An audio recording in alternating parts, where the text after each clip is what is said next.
कधी विचार केलाय की समुद्राचं पाणी खारट का असतं?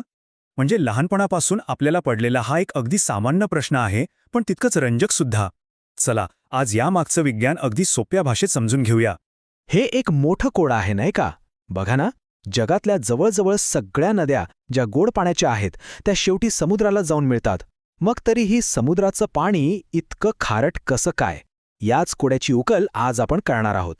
तर मग या रहस्याचा शोध सुरू कुठून करायचा? गंमत म्हणजे याचा पहिला सुगावा आपल्याला समुद्रात नाही तर जमिनीवरच मिळतो. हो, समुद्राच्या खारटपणाचा प्रवास खरं तर जमिनीवरून सुरू होतो, खडकांमधून आणि नद्यांमधून. बघा, प्रक्रिया अगदी सरळ आहे. जेव्हा पाऊस पडतो तेव्हा त्याचं पाणी जमिनीवरून खडकांवरून वाहत जातं. असं होताना ते खडकांमध्ये असलेली अनेक खनिजं, विशेषतः सोडियम आणि क्लोराईड, स्वतःमध्ये विरघळून घेतं. मग याच पाण्याने बनलेल्या नद्या ही सगळी विरघळलेली खनिजं घेऊन समुद्राच्या दिशेने आपला प्रवास सुरू करतात. अच्छा, मग एक प्रश्न येतो की जर नद्यांमध्ये ही खनिजं असतात तर मग नदीचं पाणी आपल्याला खारट का लागत नाही? तर फरक फक्त इतकाच आहे की नदीच्या पाण्यात या खनिजांचं प्रमाण खूप म्हणजे खूपच कमी असतं. इतकं कमी की ते आपल्या जिभेला कळतही नाही. या उलट समुद्रात मात्र याच खनिजांचं प्रमाण प्रचंड जास्त असतं आणि म्हणूनच ते खारट लागतं. चला, आता दुसऱ्या आणि अत्यंत महत्त्वाच्या घटकाकडे वळूया. या प्रक्रियेमध्ये सूर्य एका मोठ्या मशीनसारखं काम करतो, जे समुद्राचं पाणी अजून आणि अजून खारट बनवतं. कसं ते पाहूया. हे तर आपल्याला माहीतच आहे. दररोज दिवसेंदिवस सूर्याच्या प्रचंड उष्णतेमुळे समुद्राच्या पृष्ठभागावरच्या पाण्याची सतत वाफ होत असते. ही एक नैसर्गिक प्रक्रिया आहे जिला आपण बाष्पीभवन म्हणजे इव्हॅपोरेशन म्हणतो. आणि खरा खेळ इथेच होतो. जेव्हा पाण्याची वाफ होते तेव्हा फक्त शुद्ध पाणीच वर जातं. पाण्यामध्ये विरघळलेले ते सगळे क्षार आणि खनिज ते समुद्रातच मागे राहतात. आणि याचा परिणाम काय होतो? तर उरलेल्या पाण्यात क्षारांचं प्रमाण वाढत जातं आणि पाणी अधिकच खारट होत जातं.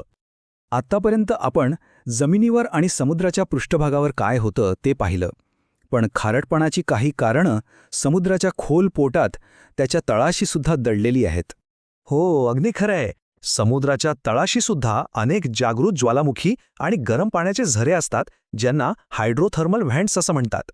यामधून प्रचंड उष्णतेसोबत मोठ्या प्रमाणावर खनिजं थेट समुद्राच्या पाण्यात मिसळली जातात आणि त्यामुळे समुद्राच्या खारटपणात आणखीनच भर पडते. बरं, आता हे सगळे तुकडे एकत्र जोडूया. नद्या क्षार आणतात, बाष्पीभवन पाणी कमी करतं, समुद्राच्या तळातूनही क्षार येतात.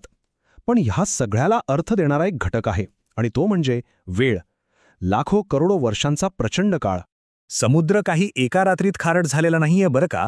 ही प्रक्रिया लाखो वर्षांपासून सुरू आहे. जेव्हापासून नद्यांनी समुद्रात पाणी आणायला सुरुवात केली तेव्हापासून क्षारांच्या साठवणुकीची ही प्रक्रिया अविरतपणे न थांबता सुरू आहे. मग या समुद्राच्या पाण्यात नक्की कोणता क्षार सर्वाधिक असतो? तर तो आहे सोडियम क्लोराईड, म्हणजेच आपलं साधं रोजच्या जेवणातलं मीठ. समुद्राच्या खारटपणाचं मुख्य कारण हाच घटक आहे. आता मनात येत असेल की हे प्रमाण किती असेल, तर सरासरी जगभरातल्या महासागरांच्या पाण्यात सुमारे 3.5% क्षार असतात. सोप्या भाषेत सांगायचं तर 1 लिटर समुद्राचं पाणी घेतलं तर त्यात साधारणपणे 35 ग्राम मीठ विरघळलेलं असतं. हा आकडा किती प्रचंड आहे याची कल्पना या वाक्यावरून येते. जरा विचार करा, संपूर्ण पृथ्वीच्या जमिनीवर 150 मीटर म्हणजे जवळजवळ 500 फूट उंच मिठाचा थर. समुद्रात किती अफाट मीठ साठलेलं आहे? तर या कोड्याचं उत्तर या 5 मुख्य घटकांमध्ये दडलेलं आहे.